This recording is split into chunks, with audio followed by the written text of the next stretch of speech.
Hoje é dia do nosso quadro Doutor Informação e o doutor Felipe Valente já está aqui e tem um tema que eu tenho certeza que é para vocês, hein?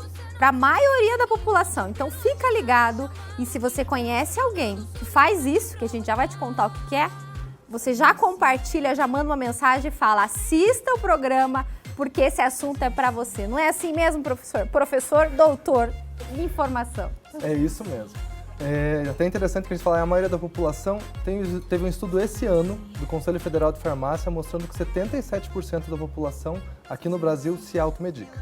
Então, quer dizer, é muita gente que está usando remédio por conta própria e mesmo quando teve uma indicação médica, 57% muda e toma do jeito que quer. Então é bem importante a gente saber que risco que tem nisso, né? Porque às vezes é uma coisa que todo mundo faz, parece que está tudo bem, não é bem assim. Principalmente se a gente falar de um grupo que é super comum, que são os anti-inflamatórios, que o pessoal acaba abusando um pouquinho mais. Olha só, então, automedicação, você faz isso? O doutor vai explicar pra gente quais são os perigos e eu tenho certeza, a gente tem aqui, ó, uma caixinha aqui, ó, e eu tenho certeza que você também tem isso em casa, não tem? Que você vai colocando vários medicamentos, aí você vai na farmácia e já pega a cestinha e vai na farmácia e já pede um medicamento de cada um e vai comprando. Não é assim, doutor, que funciona? É assim, então o médico passou por certo tempo o tratamento para você, aí você parou um pouquinho antes, aí sobra em casa, aí depois, na hora que tem uma coisa parecida, já começa a usar por conta. Só que o principal que é legal a gente lembrar é assim, a gente tem uma razão para a gente colocar o tempo do tratamento, sabe, para cada tipo de doença. Por quê? Você pode ter um efeito muito ruim a longo prazo com o uso de alguns medicamentos. Então, por mais que seja relativamente comum a gente usar nomes conhecidos, paracetamol, ibuprofeno, são anti-inflamatórios, né, analgésicos, a gente usa para um monte de situações na medicina.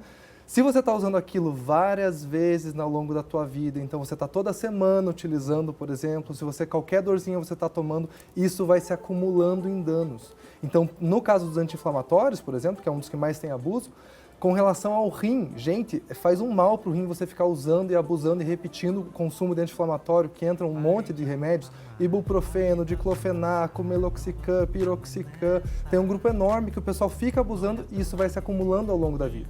Isso pode piorar o teu estômago, isso pode piorar a tua pressão, que pode começar a aumentar a tua pressão, ficar com pressão alta. Tem o relato, porque a hora que tem aquelas mensagens do WhatsApp, o pessoal se assusta, né? Nossa, a nimesulida é o pior dos anti-inflamatórios. Gente, ela está próxima de todos os outros. A gente abusar e usar errado é o maior problema. Seja porque a dosagem está alta, ou seja porque você usa por um tempo muito prolongado que não era adequado para o tratamento. Então tem que ter esses cuidados importantes, claro, você pode ter a sua farmacinha em casa, mas não abusar. Esse é o recado, né, doutor? Isso, porque eu acho que é legal a gente ser realista, que o que a gente gostaria é que todo mundo, na hora que precisasse do atendimento médico, conseguisse facilmente ter esse atendimento, onde quer que esteja. E, infelizmente, a gente sabe que isso ainda é um pouco difícil. Então, na prática, sendo realista, aprenda com o teu médico, quando você tiver a tua consulta, veja o jeito que fica mais interessante para você usar de uma maneira segura, para você não criar esses abusos, né? E que nem estava conversando aqui um pouco antes do programa, essa questão de ser receita de bolo, a gente tem que justamente cuidar com isso, a gente não pode ficar mexendo por conta. Então, se foi passado de determinada maneira para você tomar tal dosagem tantas vezes por dia, isso é uma das coisas mais importantes para você não gerar problemas para o teu organismo. Muito bem, a gente vai continuar conversando sobre esse tema, porque o doutor vai explicar para a gente sobre automedicação para remédios do estômago. E aí você deve ter aí na sua bolsa, bem pertinho de você, ele já vai explicar para a gente. E eu vou voltar a conversar com o doutor Felipe, a gente falando sobre o tema de automedicação. Mas antes, doutor, a gente vai acompanhar juntos, porque a nossa equipe foi para as ruas para saber das pessoas. Será que elas tomam remédio confiando no Google mesmo? E você, qual que é a sua opinião? A gente vai saber juntos agora para ver se as pessoas realmente usam a receita e a gente acompanha a equipe nas ruas. Pode rodar. Quem nunca tomou remédio sem indicação? Ou ainda, perguntou para um amigo o que fazer para passar a febre? Pois é, de acordo com a OMS, a Organização Mundial de Saúde, 50% dos pacientes já fizeram uso indevido da medicação. Nós viemos para a rua para perguntar se esse é um hábito comum entre as pessoas. Eu evito, mas tomo. Quando aperta, eu tomo. E que tipo de medicação acontece assim você tomando? Analgésico e antialérgico. Mas esses medicamentos já tiveram alguma indicação anterior de algum médico? Ou você de repente pegou indicação com algum amigo, alguma coisa? Não, sempre com indicação anterior. E quando de repente tem um amigo, um familiar que está com algum sintoma que é parecido ao seu, você de repente indica alguma coisa? O que você faz? Indico, acabo indicando. Eu sei que é errado, mas faço, né? Mas aqueles remédios normais, uma dor de cabeça, uma gripe assim, os remédios que eu tenho consciência que não podem me fazer mal. Agora, se eu tomo 1 ou 2 comprimidos e não faz efeito, aí sim eu procuro o médico. Agora, nós temos também que ver a população, que hoje a população mais carente, está difícil achar um médico assim, tem uma dor de cabeça, alguma coisa assim normal, e ir ao médico não é fácil. Normalmente eu não tenho muitos problemas médicos, eu acabo não tomando remédio também. Seria mais nesse. No máximo um remédio para dor de cabeça, olhe lá. Por exemplo, gripe, já tive época que eu tive 39 graus, eu estava bem, então não tomei nada. Muito difícil, muito raro mesmo. Tomo algum remédio por conta própria. Sabe, se não tiver uma prescrição médica, eu jamais vou tomar. Jamais, eu não consigo me ver indicando um medicamento para alguém. Uma que eu não tenho consciência do que acontece, né? Porque realmente a medicação é para dar alergia nas pessoas. Da minha família, graças a Deus, compra-se na farmácia, mas essas coisas só para tomar. Mas assim, indicar alguém, jamais. Tem gente especialista para isso, né?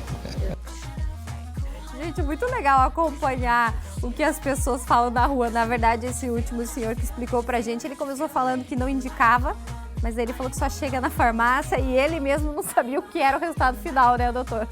É verdade, isso a gente vê que acontece muito, né?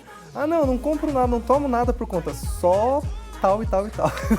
Só isso. Na verdade, doutor, eu também não tomo nada, só tenho 1, 2, 3 e é mais ou menos assim, não é, gente? Ó, aqui, por exemplo, tem poucos, mas tem gente que tem literalmente uma farmácia em casa. Ah, eu tô com dor de cabeça, eu tomo esse. Ah, eu tô com dor de barriga, eu tomo esse. Ah, meu filho tá com febre, eu tomo esse. Dou esse pra ele. E assim vai indo. E aí, o que pode acontecer quando a gente fala principalmente do estômago, doutor? Então, isso é bem interessante porque outro grupo que a gente tem tendência aqui no Brasil a abusar muito é justamente medicação para o estômago. Uma das razões é porque a gente já tem o costume de consumir muito café, então é mais fácil que a gente já vá irritando um pouco mais o nosso estômago e a gente acaba querendo compensar isso de algum jeito. E teve algumas informações importantes de volta, na hora que começa a aparecer um pouco essas correntes da internet, o pessoal começa a se despertar. E essa é uma das que tem base mesmo científica pra gente se preocupar, que é com relação ao grupo que a gente chama dos inibidores de bombas de prótons, que são os remédios do grupo do omeprazol, lanzoprazol, esomeprazol, pantoprazol, todos esses são do mesmo grupo e todos eles podem ter alguns efeitos colaterais bem significativos a longo prazo. Prestar atenção aí, então, todos que terminam com zol, presta atenção nisso, que pode dar um problemão no estômago. Sim, sempre na dúvida, sempre converse com o teu médico, veja o teu tempo de tratamento, porque um dos maiores problemas do que é o pessoal ficar usando aquilo, toda vez que tem um problema de estômago, usa, e daí tem alguns pacientes que falam, uma vez por semana só. Pois teve estudo em 2017 que eles pegaram 63 mil pessoas, mesmo quem tomava uma vez por semana, no caso eles testaram o omeprazol, eles perceberam que tinha um aumento de até 2 vezes mais o risco de câncer de estômago. Então, quer dizer, você está tentando proteger o teu estômago e no fim das contas você está piorando. Fora que ele pode prejudicar a tua absorção de cálcio, de ferro, de vitamina B12, pode facilitar para ter demência, quer dizer, a perda de memória, né, o Alzheimer que o pessoal tem medo. Tem que tomar cuidado com o remédio para o estômago, porque isso pode piorar todo esse conjunto. Então tem que tomar cuidado e, claro, a gente sempre fala de saúde aqui, dos cuidados. E o Doutor Informação, é só você entrar nas redes sociais, no YouTube, tem muito vídeo legal trazendo informação. O Doutor Felipe sempre tendo esse cuidado e desvendando vários mitos na internet, ele traz aqui pra gente. Mas isso não é mito, né, doutora? A gente, para encerrar, qual é o recado principal para quem tá em casa? Claro, pode até ter o seu remédio em casa por precaução, mas não sempre se automedicar, né, doutor? Isso, por isso que eu falo, quando você tiver a sua consulta médica, é por isso que a gente indica tanto a consulta de rotina, pega essas orientações com o seu médico. Olha, o que eu posso usar na hora que eu tiver uma dor de cabeça? Esse meu tipo de dor de cabeça, porque elas não são todas iguais, que eu uso, o que vai me dar uma ajuda melhor, quanto que eu posso usar, quanto tempo eu posso utilizar. Então você já pode pegar essas informações com o seu médico para a hora que você precisar. Aí você usa da maneira mais correta, da maneira mais segura, evitando todos esses riscos que a gente às vezes no abuso que eles acabam surgindo. Isso aí, muito obrigada pelas informações, doutor Felipe, seja sempre bem-vindo.